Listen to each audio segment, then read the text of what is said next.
오늘도 주의 영이 함께 하십니다. 여러분과 함께 하십니다. 오늘 옆분과 인사하시지요. 주님의 영이 당신과 함께 할 것입니다.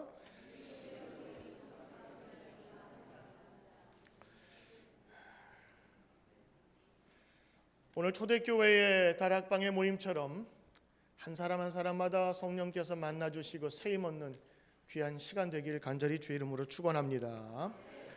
오늘 여러분과 함께 영원한 피난처이신 예수 그리스도라는 제목으로 여러분 말씀 나누길 원합니다. 여러분들이 민수기서를 꾸준히 보아오셨다면 하나님께서 말씀하시되 이 구절이 익숙하실 거예요.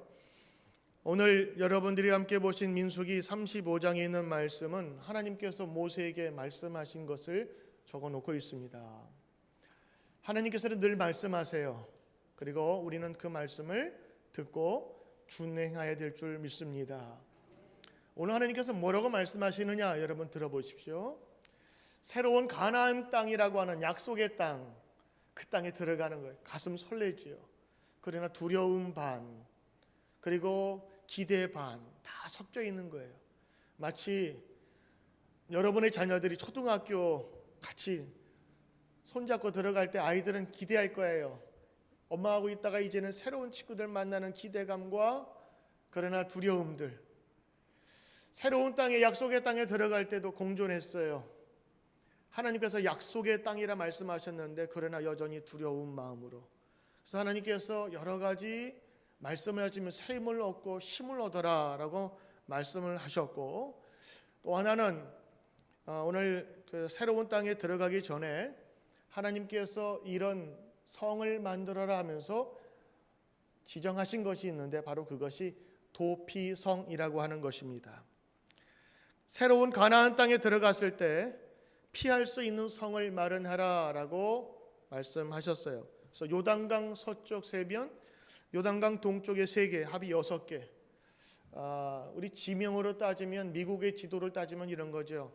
저쪽에 보스턴에 하나, 뉴욕에 하나, 이쪽에 사우스캐롤라인에 하나, 그 다음에 중심에 미시간에 하나, 애틀랜타에 하나, 또 이쪽에 LA 하나, 샌프란시스코, 그 다음에 중간에 여러 주 중에 하나. 그래서 사람들이 가장 닿기 쉬운 곳에 위치하도록 중심에 이 6개의 도피성을 마련하라고 얘기했는데요. 이 도피성에 대한 내용은 신명기에도 나와 있고 여호수아에도 나와 있어요.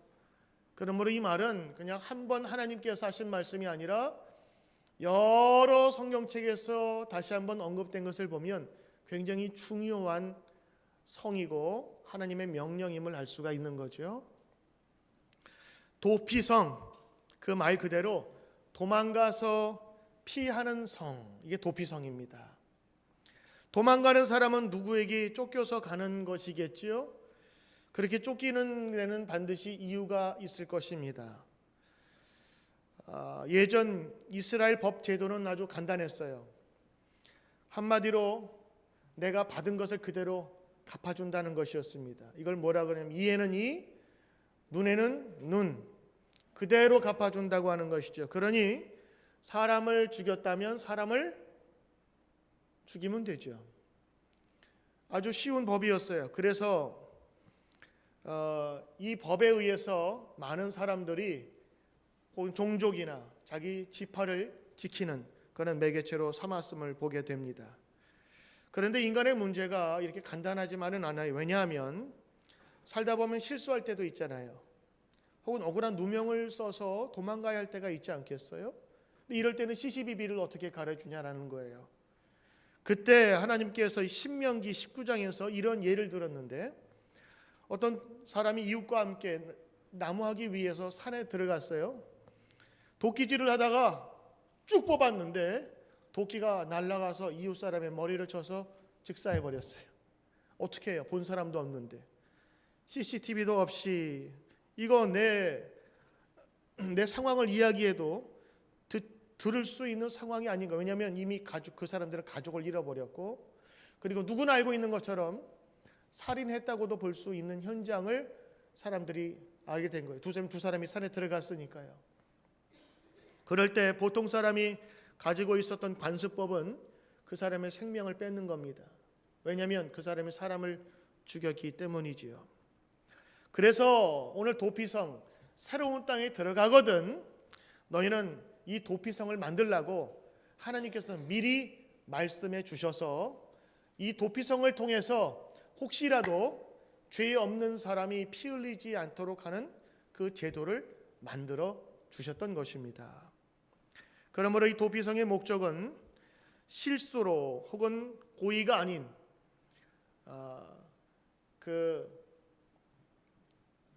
다른 사람의 해를 가하게 되었을 때 그 사람을 정확하게 판결해주고 그 사람을 바로 세워줄 수 있는 바로 그 제도가 도피성 제도라고 하는 것입니다. 그래서 이 도피성 제도는 사실은 그를 죽이려고 하는 복수자들, 다른 사람들로 하여금 지켜주는 제도인 것이죠. 그래서 9절 15절에 보면 그 자세한 내용들이 남겨져 있습니다. 오늘 성경 보시면 고의가 아닌 실수로 인하여서 혹은 부지중해라는, 자기도 모르는 사이에 사람을 해왔거나 그런 잘못된 일이 벌어졌을 때 그 당시에 있었던 관습법에는 당장 그 사람을 죽였어야만 되는 것이지만 하나님께서는 법으로 이것을 제어해 놓으셨어요. 예전 구약 시대 때, 그러니까 시족 시대 때 이 서로 친척들이 자기의 가족들과 자기의 친족들을 향해서 해주어야 될 의무가 있는데 세 가지라고 합니다. 첫째는 가난해서 땅을 팔았을 경우 그 친족 중에서 좀 부유한 사람이 그 땅값을 물어주고 그 땅을 다시 찾아 주어야 되는 거예요. 혹시 여러분 룻기서를 여러 번 보신 분은 아시죠? 보아스가 기업을 물을 잘하는 거기 단어가 나오는데 먼 친척이라 할지라도 어려운 친척이 있으면 그를 도와주는 것이 당연한 일이었고, 적어도 사회에서적으로 좀 잘 산다라고 하는 사람은 이런 일을 감당하는 사람이었어요. 이거 하기 싫어가지고 도망가고 내빼는 사람은 쫌팽이로 불렀습니다. 그쪽 사회에서는. 두 번째는 사람이 빚을 져서 종으로 팔려가게 되었을 때 자기 친족임을 알았다면 그 사람을 몸값을 주고 자유케 하는 것을 친족이 했어야 돼요. 그게 당연한 사회적인 상식이었습니다. 세 번째는 자기 친족 중에서 누가 죽었어요. 살인을 당했어요. 그러면 친족 중에 누구든 그 원수를 갚아 주어야만 그것이 친족에 대한 예우였습니다. 그러니 살인 사건이 났다 그러면 반드시 살인한 자를 잡아서 죽였어야 되는 것이 그 당시에 누구나 알고 있는 상식이었던 것입니다. 성경에 보면은요, 레위기, 출애굽기, 신명기에 보면 동해보복이라고 나오는데 내용은 그런 거예요. 내가 해를 받았으면 그 똑같은 해를 그에게 주어야 된다고 하는 것입니다. 그래서 살인한 자는 반드시 죽이라고 했고 생명은 생명으로 갚는다. 이것이 그들의 상식이었습니다. 그런데 사람이 피살되었을 경우에 살인자를 그 피살자에 가까운 친척이 살인자를 죽일 권리를 갖는 것이죠. 그래야만 그 사람의 사회적인 체면도 혹은 죽은 자에 대한 그 위로를 해줄 수 있다고 생각한 것입니다. 그런데 오늘 보시면 하나님께서 이러한 관습에도 불구하고 뭐라 말씀하시냐면 너희를 위하여 성읍을 도피성으로 삼고 부지중에 실수로 고의가 아닌 잘못을 저지른 살인한 자가 그쪽으로 피하게 하라. 이는 너희가 복수한 자에게서 도피하는 성을 삼아 살인자가 회중 앞에서 판결을 받기까지 죽지 않게 하기 위함이라. 민수기 35장 11절부터 12절까지 나오고 있죠. 자, 오늘 적절한 재판을 받기까지 그 당시에 누구나 알고 있었던 이에는 이, 죽음에는 죽음으로 그것을 거두어야 된다고 하는 사회적인 상식을 뛰어넘는, 지금 보면 아무것도 아닌 것 같지요. 당연히 죄를 저지른 사람은 벌을 받고 재판을 받아야 된다 우리가 알고 있지만 이 시대에는 칼이 앞서는 사대였고 이 시대에는 총이 앞서는 그런 시대였어요. 그래서 법보다는 손이 가까운 시대이기 때문에 이게 적용될 수가 없어요. 더군다나 가족 중에 살인이라고 하는 것은 되돌릴 수가 없는 건 아니겠어요? 그때부터는 감정 싸움이 되는 거예요. 그래서 모든 사람이 이런 적법한 재판을 받기 전에 이미 다 복수를 하기 마련인데, 이 제도는 너희를 위하여, 너희 중에 혹시라도 이러한 불의한 일을 당하게 된 사람들을 위해서 만들어 주신 것이 바로 도피성 제도라고 하는 것입니다. 그런데 오늘 여러분, 이 도피성 제도를 보면 특이한 것이 몇 가지가 있습니다. 그 첫째는요, 그 대상이에요. 15절 한번 봐주시겠어요? 여러분 앞에 보시면 화면 나오는데, 그 도피성에 나올 때에 도피성에 들어갈 수 있는 자격 요건이 나옵니다. 첫째가 여섯 성읍은 이스라엘 자손, 두 번째는 타국인, 외국인입니다. 세 번째는 이스라엘 중에 거류하는 자. 이 세 부류가 도피성에 들어갈 수 있는 거예요. 자, 여러분 오늘 이 말씀 그냥 대강 읽을 수 있겠지만 이런 겁니다. 사실 이 도피성은요, 하나님께서 이스라엘 백성, 새로운 약속의 땅에 들어가는 백성들에게 주는 것이거든요. 그러니까 다른 나라 사람들이나 타국인은 여기에 해당되지 않아도 돼요. 그 사람들의 법률이 따로 있으니까. 그런데 오늘 이 도피성에 하나님의 그 은혜의 근거를 보면 이렇게 되어 있습니다. 첫째가 이스라엘 자손들. 이 사람들은 말씀 지켜야 되죠. 두 번째는 뭐예요? 타국인.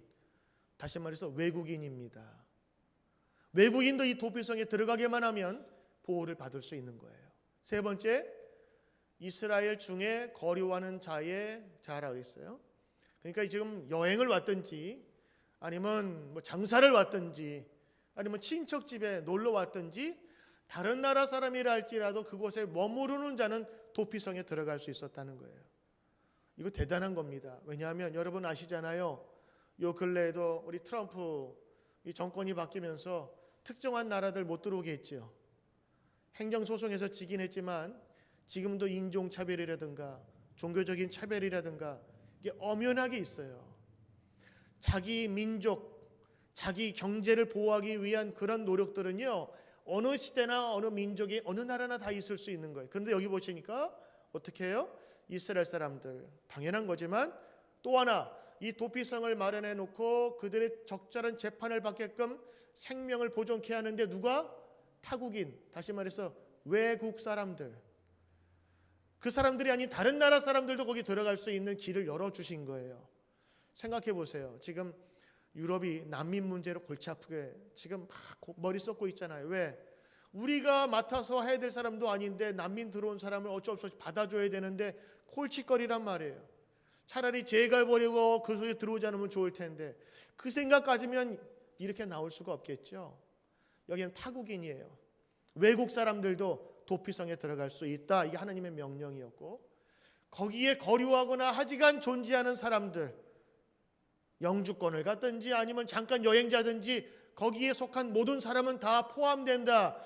이 말씀은요, 하나님의 은혜의 폭이 제한된 사람만이 아니라 모두에게 열려져 있다는 하나님의 뜻이요, 그리고 이것을 통한 하나님의 마음을 알 수가 있는 것입니다.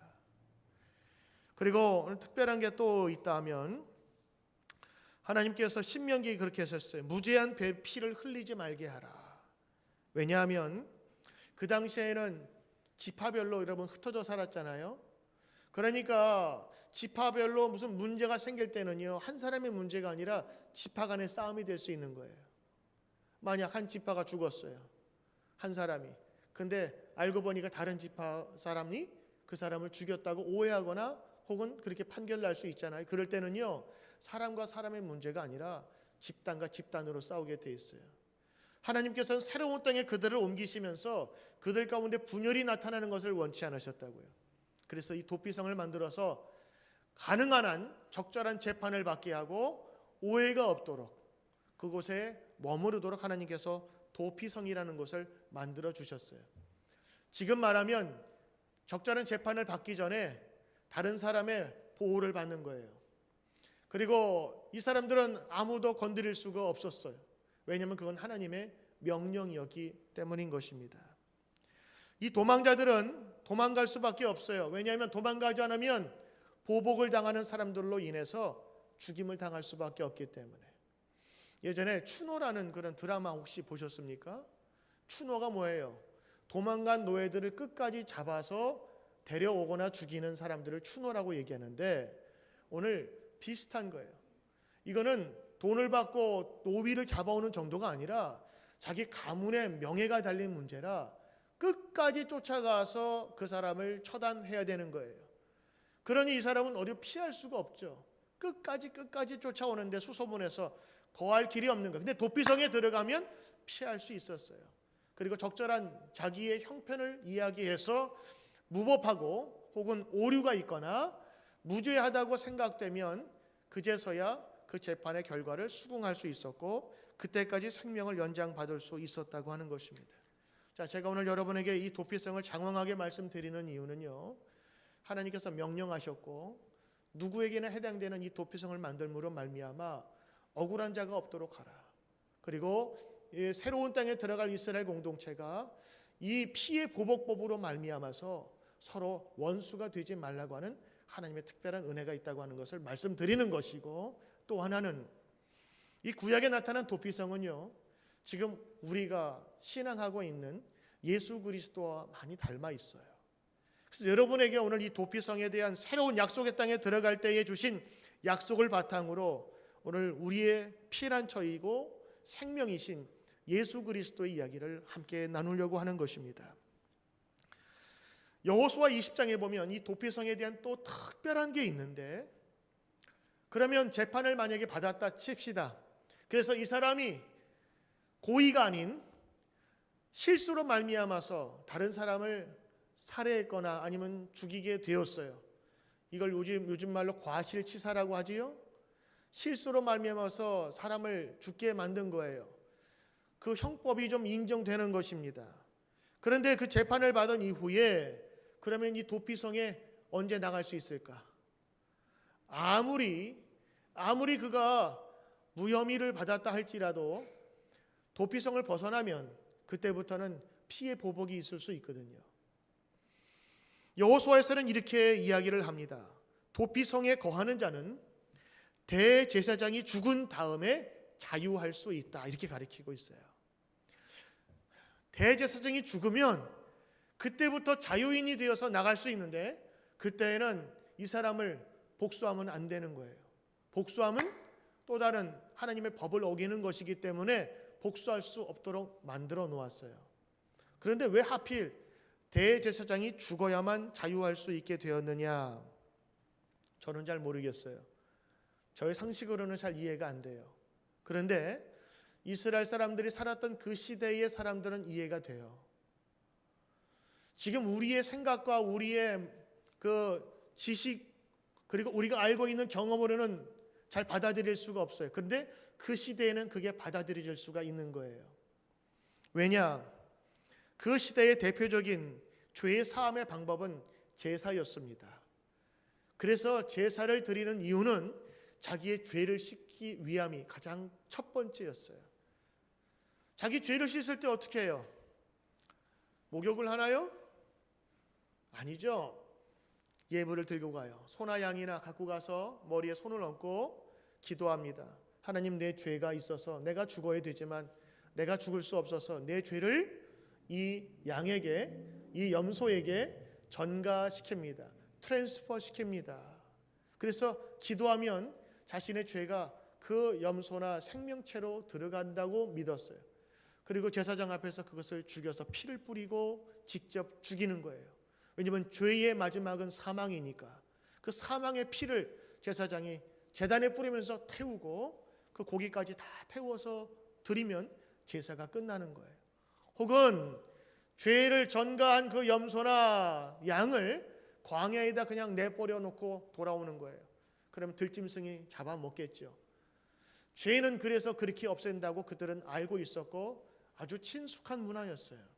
그래서 그들은 기도하면 자기의 죄가 전가된다고 믿었어요. 자, 오늘 도피성에서 대제사장이 죽은 다음에 자유하게 되는 이유였습니다. 대제사장이 죽음으로 말미암아 자기가 죽인 그 죄가가 죽음으로 말미암아 씻는다고 하는 것이에요. 지금 보면 그러면 대제사장이 한 30년 살 줄 알았는데 50년 살면 어떻게 해요? 아니면 10년 살 줄 알았는데 2년 살면 어떻게 불공평하잖아요. 그렇게 얘기할 수 있지요.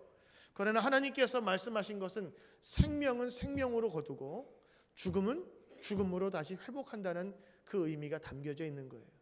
그때부터 대제사장이 죽은 이후에 그 속에서 재판을 받고 기다리던 사람은 자유함을 얻었고 아무도 그를 터치할 수 없었던 것입니다.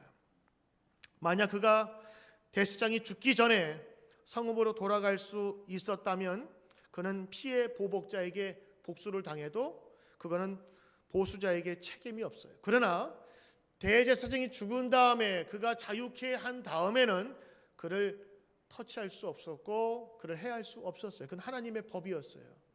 왜 그랬을까요? 말씀드린 대로 대제사장의 죽음이 그의 죽음으로 인한 모든 것들을 다 가지고 갔다고 하는 것에 믿음에 근거한 것입니다. 신약에 와서 예수님은 대제사장으로 불립니다. 우리가 예수님을 표현할 때 예수님은 전능자고 힘이 많으시고 세상의 모든 왕보다 더 힘이 세신 분이고 능력이 있으신 분이야 라고 할 때 우리는 어떤 표현을 쓸까요? 예수님은 대통령 같아 라는 말 들으면 여러분 쉽게 이해하시지요. 대통령은 모든 걸 결제할 수 있고 이끌어갈 수 있는 그런 정치적인 힘이 있잖아요. 근데 이 당시에는요, 예수님을 소개할 때에 예수님이 누구다라고 설명하는 것보다 예수님은 대제사장이십니다라고 고백하는 것이 그 모든 것을 다 이해할 수 있었어요. 왜냐하면 그들은 봐왔거든요. 대제사장은 1년에 한 번씩 그들의 죄를 위해서 속죄하면서 용서를 구하는 하나님과 인간 사이의 중간 개체로 하나님을 연결시키는 그런 분으로 이해했었거든요. 제사 드릴 때 제사장이 꼭 있어야 되듯 예수 그리스도는 우리 가운데 꼭 필요한 분이십니다라는 것을 설명하기 위해서 이 대제사장과 예수님을 신약에서는 동일하게 여기고 히브리에서는 그렇게 표현하고 있습니다. 그래서 이 대제사장은 예수 그리스도에 대한 모형이고 상징이었습니다. 대제사장이 죽음으로 말미암아 그가 갖고 있었던 잘못과 모든 허물이 다 용서받아 자유인이 되었다. 도피성의 원리거든요. 신앙의 원리는 어떻죠? 예수 그리스도께서 우리를 위하여 죽으셨어요. 내가 죽어야 되는데 예수님께서 나 대신 십자가에 나의 죄를 짊어지고 죽으셨어요. 그래서 내가 다시 살 수 있었어요. 여러분 어때요? 딱 맞아떨어지지 않아요? 이 도피성의 신앙의 원리는 오늘 우리가 알고 있는 예수님의 십자가와 너무 닮아 있어요. 그래서 이 민수기서 마지막을 정리하면서 민수기는 예전에 있었던 한 제도가 아니고 새로운 땅에 들어갈 때 행정적으로 너희들 이것이 편하니까 만들어 놓으라고 하는 그런 도성읍이 아니라 하나님께서는 은혜의 원리를 우리에게 소개하기 위하여 이 도피성의 제도를 만들고 실행하라 하신 것입니다. 이 도피성의 원리를 아는 사람은 믿음에 쉽게 접근할 수 있는 거예요. 그가 죽음으로 우리는 살게 된 것입니다. 대제사장이 죽음으로 말미암아 그 땅에 있었던 도피성의 사람이 자유를 얻은 것처럼 예수님이 십자가의 죽으심으로 우리가 다시 생명을 얻었다고 고백하고 있는 것이죠. 우리의 실수로 인하여 당하는 고통을 예수님께서 대신 당하고 있다고 성경은 말씀하고 계십니다. 지금도 우리를 위해 하나님 우편에서 간구하고 기도하고 계십니다. 시편 68편에는 날마다 우리의 짐을 짊어지신다고 고백하고 우리의 구원이신 하나님을 찬송할지라라고 고백하고 있는 것이죠. 그러므로 우리는 우리의 짐을 짊어주시는 주님께 감사해야 될 것입니다. 여러분, 이 도피성에서 대제사장의 죽음은 그곳에 있었던 많은 사람들의 죄악을 씻겨주는 역할을 하는 것인 것처럼 오늘 죄로 인해 죽음당할 수밖에 없었던 우리에게 예수님의 십자가에서의 죽음은 우리에게 새로운 생명과 영생을 허락하는 바로 중요한 하나님의 도구인 것이었습니다. 도피성에 피하면 그의 생명을 보존받습니다. 그와 마찬가지로 우리는 예수님께 피하면 우리의 저주와 죽음을 구원받을 수 있고 피할 수 있는 것입니다. 도피성에 피하면 생명보호뿐만 아니라 대제사장이 죽을 때까지만 그곳에 잘 견디면 대제사장의 죽음으로 말미암아 이제는 자유인이 되는데 어디를 가도 복수자가 나를 해할 수가 없어요. 유대인들 가운데 가장 큰 축제가 뭐죠? 유월절입니다. 유월절은 왜 유월절이죠? 죽음의 세력이 온 땅에 다 퍼졌는데 문지방에 어린 양의 피를 바른 사람들과 그 가족들은 무사했어요. 영어로 패스오버죠. 뭐가 패스오버했을까요? 죽음의 신, 저주의 신, 그리고 암흑의 신, 어두움의 신이 그 어린 양의 피를 바른 문지방 집에는 침범하지 못하고 거기를 사실 넘어간 게 아니라 피해간 거예요. 그래서 그 죽음의 세력이 우리를 피해갔습니다 하는 그 절기가 유대인에게 가장 큰 절기고 그 절기의 시작이 바로 첫 해였어요. 오늘 여러분 우리가 이 도피성의 의미를 다시 한번 기억해 보면서 도피성에 들어가면 삽니다라는 그들의 현실적인 삶의 모습 속에서 우리는 신앙의 비밀을 알게 되는 것입니다. 우리가 왜 전도해야 될까요? 우리가 왜 신앙생활해야 될까요? 바로 이 도피성이라고 하는 대제사장이라고 하는 예수님 그리고 교회의 품에 들어가면 우리는 새로운 생명을 얻게 되기 때문인 것입니다. 영원한 대제사장 되신 바로 예수 그리스도, 바로 도피성에 나타난 제사장과 우리의 모습인 것입니다. 예수님께 피하면 그 인생, 그 살아있는 동안의 생명뿐만 아니라 앞으로 그 도피성을 벗어나도 아무도 그를 침범할 수 없는 영원한 자유를 얻게 되는 것입니다. 우리 대신 죽음 당하신 예수님의 구속으로 말미암아서 우리는 다시 한번 죄로부터 참된 자유를 얻게 된다고 하는 것이지요. 그 도피성은 그런 의미에서 우리의 믿음 생활과 닮아졌다고 하는 것입니다.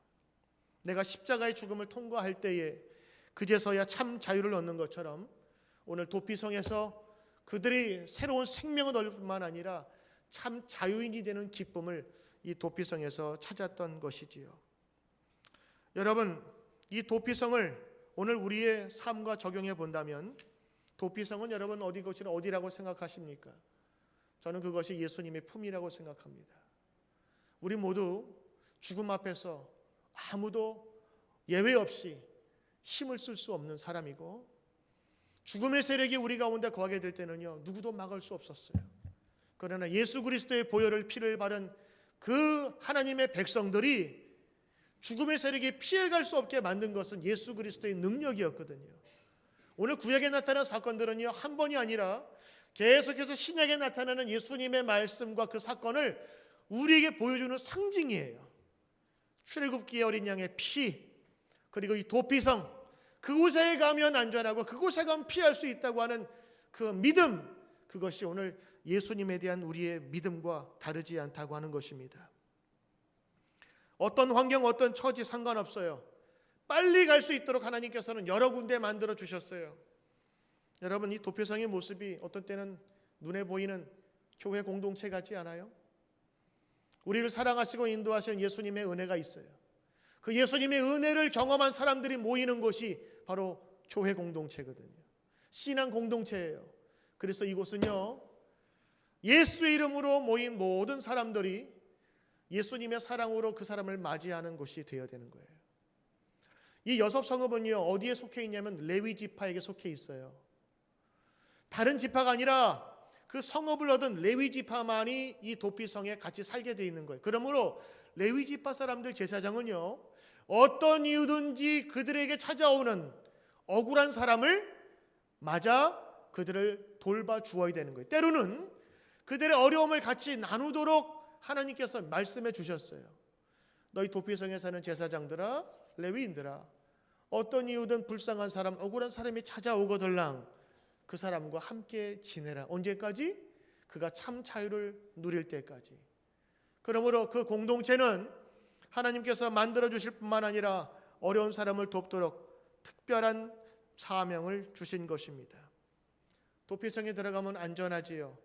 교회에 들어가면 안전합니다.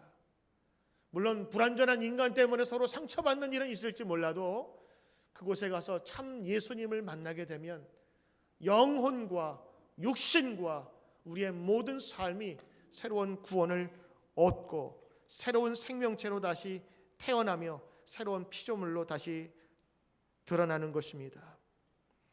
오늘 여러분, 이 도피성은 예수 그리스도를 상징하고 또한 이 시대에 믿음 안에서 함께 살고 있는 이 믿음의 공동체를 상징하고 있어요. 그렇다면 이 도피성을 하나님께서 주신 이유에 대해서 다시 한번 우리가 따져보면서 우리의 신앙 공동체를 다시 한번 되새겨보자는 거예요. 하나님의 은혜는 이스라엘 사람들만이 아닌 그 땅에 거주하는 모든 사람들, 외국인이랄지라도 그 하나님의 은혜는 펼쳐져 있어요. 그래서 우리는 지금 한인교회, 한인들 중심으로 모여있고 한국말을 쓰지만 우리의 공동체는 여기에 머무를 수 없어요. 그 어떤 인종이 오더라도, 다른 나라 사람이 오더라도 이곳에서 모두가 함께 하나님의 백성으로 우리는 지내고 거해야 되는 것입니다. 때로는 우리 공동체에 힘들고 어려운 사람이 들어올 수 있지 않겠어요? 마치 도피성을 피해 온 도망자처럼 그들이 얼마나 힘들었으면 여기까지 찾아왔을까요? 자기의 생업을 다 팽개치고 왔을까요? 그러나 그런 사람이라 할지라도 교회 공동체는 그 사람을 거둘 줄 알아야 된다는 거예요. 도피성으로 가면 안전하다. 그곳에 누가 있어요? 제사장과 레위인들이 있어요. 그 사람들 하나님을 섬기는 사람들이었어요. 그런 사람들이 거주하는 곳에 가면 안전하다고 하나님께서 말씀하신 거예요.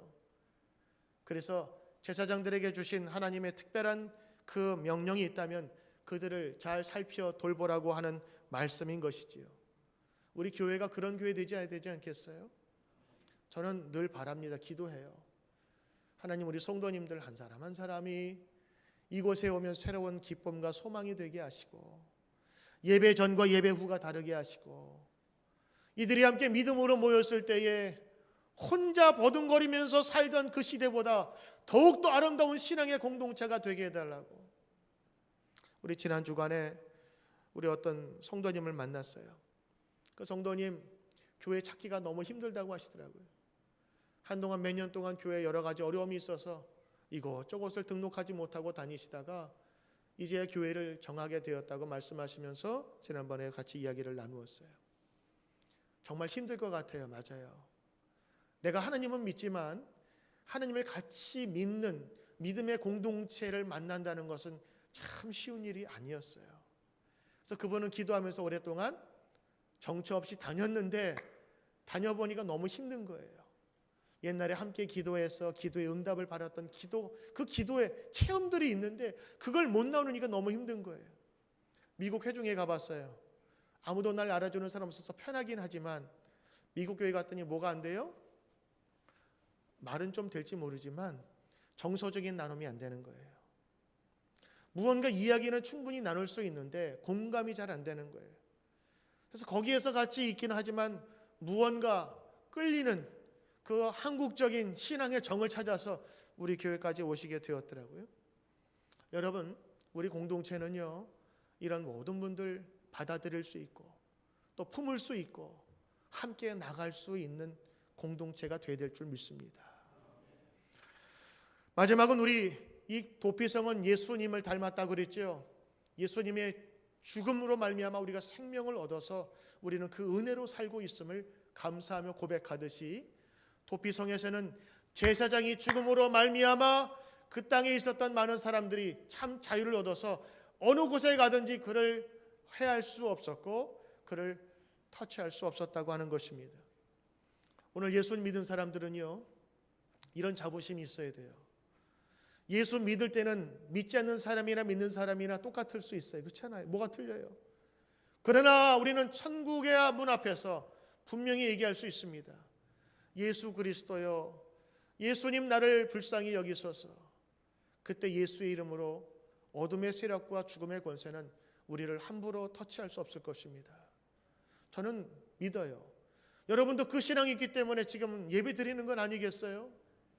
제가 늘 예를 드는 것처럼 시민권자나 영주권자나 아니면 여러 가지 이렇게 불편하신 분들이 공항에 들어올 때 차이가 좀 나거든요. 그전에는 다 똑같아요. 그러나 그때부터는 달라지더라고요. 처음에 미국에 올 때 유학생 신분으로 오는데 저쪽에 몇 사람 줄 안 서는데 거기 빨리빨리 들어가요. 여긴 유학생들 같이 와가지고 한 200명이 줄 서 있었어요. 절로 가면 안 돼요 그랬더니 안 된대요. 왜 안 돼요 그랬더니 패스포드가 다르대요. 비행기 안에서는 똑같았어요. 근데 출국장 앞에서 줄이 달라지더라고요. 우리 죽음 이후에는 어떨까요? 죽음 이후에도 만약에 세상 사람들 안 믿는 사람과 똑같다면 저는 예수 안 믿겠어요. 그러나 예수님은 말씀하셨어요. 모든 죄의 허물을 용서해 주신다고. 저 천국 문 앞에서 하나님의 심판대 앞에서 서게 될 때에 예수님의 보혈로 어린 양의 문설주에 기름을 어린 양을 바르면서 그것을 발랐을 때에 죽음의 세력이 거기를 침범하지 못하고 피해갔던 것처럼 오늘 예수의 능력은 죽음 이후에도 우리 가운데 능히 나타날 줄로 믿습니다. 도피성은 그런 의미고 신앙은 그런 거예요. 그곳에 가면 안전하고 그곳에 가면 영원한 생명을 얻을 수 있기 때문인 것입니다. 구약의 도피성, 바로 그 도피성은 우리에겐 예수 그리스도시요 그리고 예수를 믿는 성도들의 아름다운 믿음의 신앙 공동체인 것입니다. 오늘도 이 도피성의 의미를 생각하면서 우리 교회가 세상에 대해서 열려 있고 모든 사람을 함께 받아들이며 누릴 수 있는 교회가 되게 해달라고 오늘도 기도하며 나가는 저와 여러분 되시길 주의 이름으로 축원합니다. 기도합니다.